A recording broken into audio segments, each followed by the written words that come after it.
Hello friends, how are you?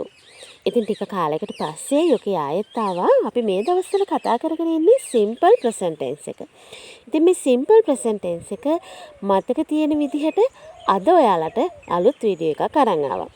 ඉතින් කලින් video එකේදී අපි කතා කරා මම කරන දෙයක් කොහොමද සරල වර්තමාන කාලයේදී අපි කතා කරන්නේ කියලා ඉංග්‍රීසි භාවිත ගණනාවක්. අද අපි කතා කරනවා ඒක වචන නාමපදයක් සරල වර්තමාන කාලයේ යෙදෙන ක්‍රියාවන් අපි කතා කරන්නේ කොහොමද කියලා. ඒ කියන්නේ සාමාන්‍ය වෙන කෙනෙක් කරන ක්‍රියාවන් පුරුද්දක් විදිහට කරන දේවල්, රිපීට් වෙවි කරන දේවල් මං කිව්වා ඒවා තමයි සරල වර්තමාන කාලය කියලා. එතකොට ඒ දේවල් කතා කරන්නේ කොහොමද කියලා අපි ඉක්මනට වීඩියෝ එකට ගිහින් බලමු. කොහොමද මේ දේවල් මතක තියෙන විදිහට අපි ඉගෙන ගන්න කියලා.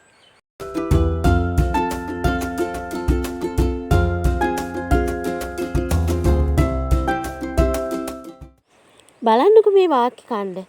මාෂා හැමදාම පාසල් යන්නේ පයින්. දැන් සරල වර්තමාන කාලේ සාමාන්‍ය වෙන දේවල් ගැන තමයි අපි කතා කරන්නේ. මේ සරල වර්තමාන කාලේ නීතිය තමයි am is යොදා ගන්නෙ නැහැ, ing ෆෝම් එක යොදා ගන්නෙ නැහැ. ඒක වචන නාමපදයක් උක්තය වුණොත් ක්‍රියාපදයක් අපි ඒක වචන කරනවා. ඒ කියන්නේ ශබ්දය එනවා. එතකොට එහෙම ක්‍රියාපද අගට s එකතු කරලා එහෙම නැත්නම් අගට es එකතු කරලා අපි ක්‍රියාපදවලට ශබ්දය ගන්නවා. අපි ඒව ඉස්සරහට කතා කරමු. දැන් මේක බලන්න. මාෂා හැමදාම පාසල් යන්නේ පයින්. සමහර දවසට ඇය බස් එකෙත් පාසල් යනවා. ඇය බස් එකට ආපු දවසට මුළු බස් එකම විනෝදජනකයි. ඉතින් ඇය බස් එකේ පාසල් යනවට අපි කැමතියි. සාමාන්‍ය වෙන දෙයක්නේ. දැන් මේකේ තියෙන්නේ හැමදාම. ඒ කියන්නේ රිපීට් වෙවි වෙන දෙයක්. මාෂා හැමදාම පාසල් යන්නේ පයින්. සමහර දවසට ඇය බස් එකෙත් පාසල් යනවා. ඇය බස් එකට ආව දවසට මුළු බස් එකම විනෝදජනකයි. ඉතින් ඇය බස් එකේ පාසල් යනවට අපි කැමතියි. දැන් අපි බලමු අපි මේ වාක්‍ය ටික කොහොමද ගොඩනගා ගන්න කියලා සාමාන්‍ය simple present tense එකේ. මාෂා හැමදාම පාසල් යන්නේ පයින්. මාෂා walks to school every day. දැන් හැමදාම වෙන දෙයක් නේ. ඒකට every day. every day කියන එක වචන එක වචනෙට ලියනවා මම දැකලා තියෙනවා. නමුත් එක වචන නෙවෙයි ඒක වචන දෙකක්. එතකොට මාෂා කියන්නේ එක්කෙනෙක් නිසා ඒක වචන නාමපදයක් නිසා walk කියන ක්‍රියාපදය ශබ්දය දාලා එහෙම නැත්නම් ඒක වචන කරලා අපි අරන් තියෙනවා. මාෂා walks to school every day. මාෂා ඉස්කෝලේ යන්නේ හැමදාම පයින්. පයින් කියන්නේ ඇවිදගෙන යනවා. walks ඇවිදගෙන යනවා. ඊළඟට සමහර දවසට ඇය බස් එකෙත් පාසල් යනවා. දැන් මේ භාවිත දැන් සමහර දවසට සමහර වෙලාවට දැන් ඒ වගේ හැමදාම නොඋනත් රිපීට් වෙවි වෙන දේවල් අපිට සරල වර්තමාන කාලෙන් කියන්න පුළුවන්. සමහර දවසට සමහර වෙලාවට sometimes she also goes to school by bus. She also goes. ඇය යනවා. also කියන ත් ශබ්දේ සමහර දවසට බස් එකෙත් යනවා කියලා අපි මේ කියන්නේ. එතකොට go කියන දැන් ඔන්න go කියන ක්‍රියාපදයේ ශබ්දය එනකොට එහෙම නැත්නම් go කියන ක්‍රියාපදේ ඒක වචන කරනකොට es එකතු කරනවා. දැන් සාමාන්‍යයෙන් o වලින් අවසන් වෙන ක්‍රියාපද es එකතු කරලා තමයි අපි ශබ්දය එකතු කරන්නේ. දැන් අපිට තියෙන පොදු ජනප්‍රියම භාවිත දෙක go සහ do. මේ දෙකටම go goes වෙනවා do does වෙනවා. එහෙම තමයි අපි ක්‍රියාපදයක් ඒක වචන කරලා සරල වර්තමාන කාලයේ ඒක වචන නාමපදයකට උක්තය කරනකොට ගන්න. දැන් මේවා මහා ලොකුවට හිතන්න ඕනේ නැහැ. normally දැන් මේවා බලාගෙන යන්නකෝ. සමහර දවසට sometimes she also goes to school by bus. දැන් උන by bus. බස් එකෙන් by bus. ඇය බස් එකට ආව දවසට මුළු බස් එකම විනෝදජනකයි. ඒ කියන්නේ එයා බස් එකට එන දවසට මුළු බස් එකම විනෝදජනකයි. දැන් මේකෙදි බස් එකට එන දවසට මුළු බස් එකම විනෝදජනකයි කියන එක මම මෙතන කියන්නේ. The day she comes on the bus. The day she comes on the bus. එයා බස් එකේ එන දවසට. The day එන දවසට she comes on the bus. Bus එකේ එන දවසට the whole bus is fun. whole bus is fun. මුළු බස් එකම විනෝදයි. fun is fun. දැන් බස් whole bus මුළු බස් එකම කියන එක ඒක වචනයක් කරන් is fun. බස් එක විනෝදජනකයි. දැන් මෙතන බලන්න බස් එකේ කියන දැන් බස් එකෙන් කිව්වහම අපි යොදාගත්තේ බයි කියන නිපාතේ. දැන් බස් එකේ කියනකොට on කියන නිපාතය on the bus. දැන් මෙතන ඔයාලට ඉගෙන ගන්න තවත් පාඩමක් තියෙනවා. සාමාන්‍යයෙන් බස් එක තුල යනවා නම් අපි කියනවා on the bus. කාර් එකේ යනවා නම් අපි කියනවා in the car. දැන් මේක ප්‍රශ්නයක් ඔයාලට. බස් එක on වෙලා කියන්නේ බස් එකට යොදාගන්න නිපාතය on නම් බස් එකේ යනවා කියන එකට ඇයි අපි කාර් එකේ යනවා කියනකොට in the car යොදාගන්නේ. මේක නියතයක්. හොඳේ. එතකොට දැන් අපි සාමාන්‍ය මේක මතක තියාගන්න ලේසි තමයි බස් එකක් කෝච්චියක් නැවක් වගේ ඒ තුල ඇවිදින්න පුළුවන් වාහනයක්. ඒ කියන්නේ ලොකු වාහනයක් නම් ඒ වාහනේ යනවා කියනකොට අපි කියනවා on the bus, on the train, on the ship ඒ වගේ කියනවා on. නමුත් පුංචි වාහනයක අපට ඇවිදින්න බැරි ඒ තුල ඇවිදින්න බැරි පුංචි වාහනයක් ඇතුලේ යනවා නම් අපි කියනවා in the car, in the bike, in the boat ඒ වගේ පුංචි වාහනයක් ඇතුලේ යනකොට අපි යොදාගන්නේ in කියන නිපාතේ. මේවා ඉංග්‍රීසි භාෂාවේ ලස්සන නියත. හරිම ලස්සන නියත. ඔයාලට මම යෙදෙන වෙලාවට ඒවා කියලා දෙනවා. සාමාන්‍ය වීඩියෝ එකකදී මේ වගේ නියත දෙක තුනක් නීති දෙක තුනක් ඔයාලට නිකම්ම ටච් වෙනවා. එතකොට මේ වීඩියෝ එකක් ඔයාලා හරිම උනන්දුවෙන් පැහැදිලිව ස්කිප් නොකර බලන්න. අහන්න නිතර අහුම්කම් දෙන්න. එතකොට කියනවා the day she comes on the bus the whole bus is fun. එතකොට she comes. she කියන එක වචන නාම පදයට come කියන ක්‍රියාපදය s શબ્දය දාලා අපි යොදාගෙන තියෙනවා. the day she comes on the bus the whole bus is fun. ඉතින් ඒ බස් එකේ පාසල් යනවට අපි කැමතියි. So, we like that she goes to school by bus. එතකොට මෙතන පළවෙනි වාක්‍ය තුල තියෙනවා බලන්න බහුවචන සරල වර්තමාන කාල වාක්‍යයක්. අපි කැමති we like.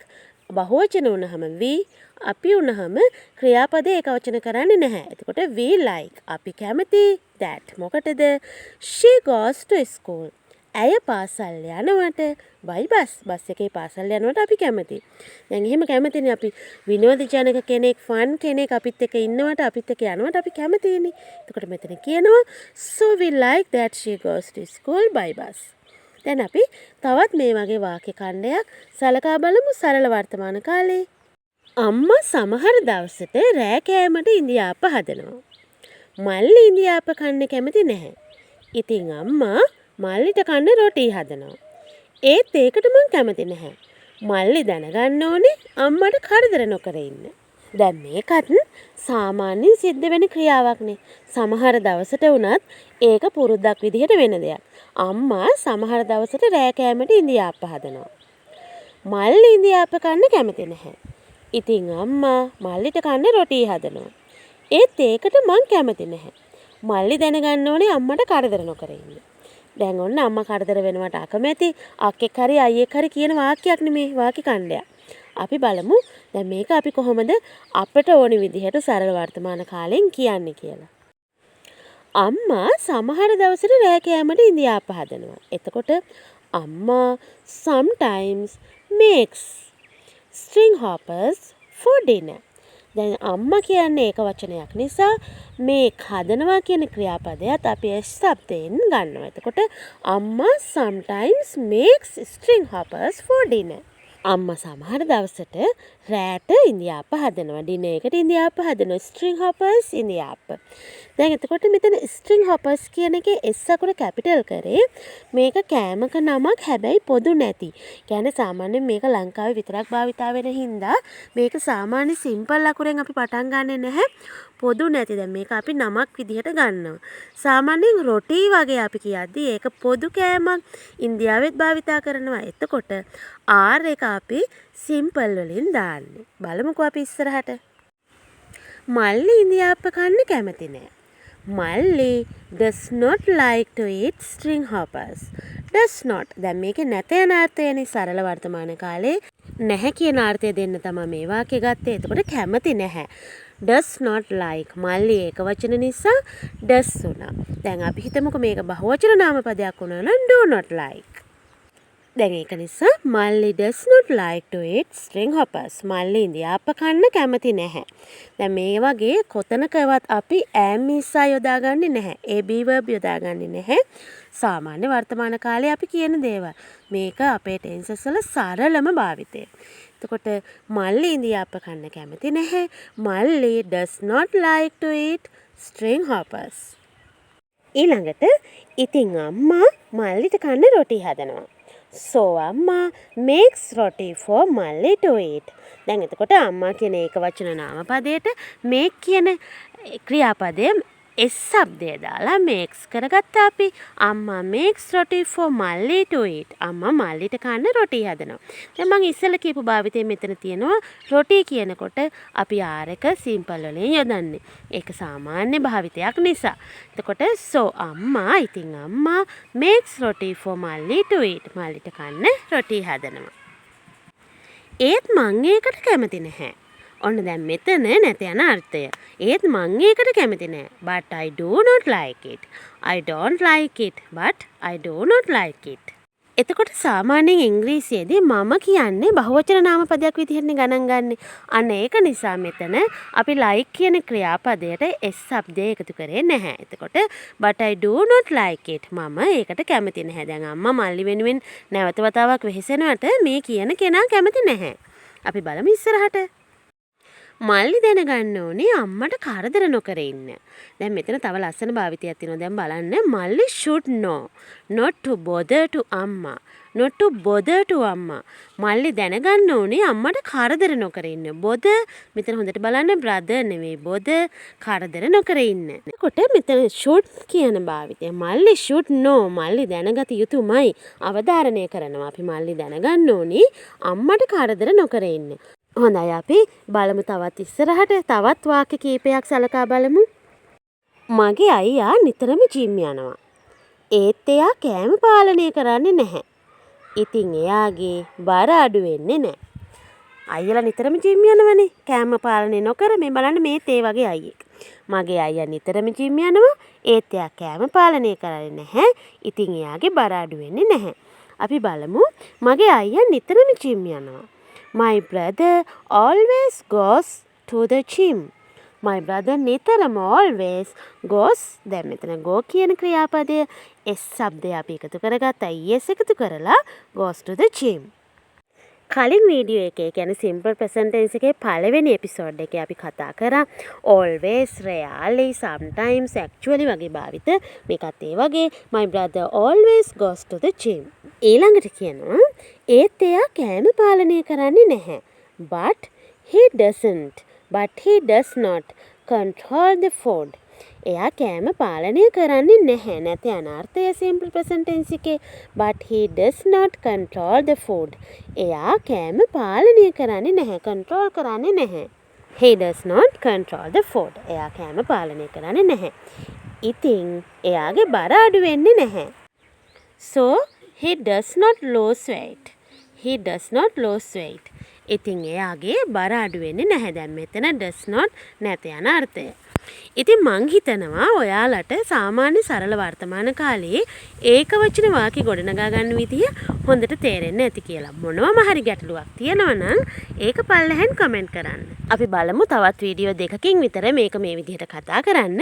ඉතින් ඊළඟ වීඩියෝ එකෙන් මම බලාපොරොත්තු වෙනවා ඔයාලට like, hate, love කියන ක්‍රියාපදත් එක්ක තවත් උපක්‍රියාපදයක් යෙදෙනකොට අපි වාක්‍ය ගොඩනගා ගන්න විදිහ like, love සහ hate.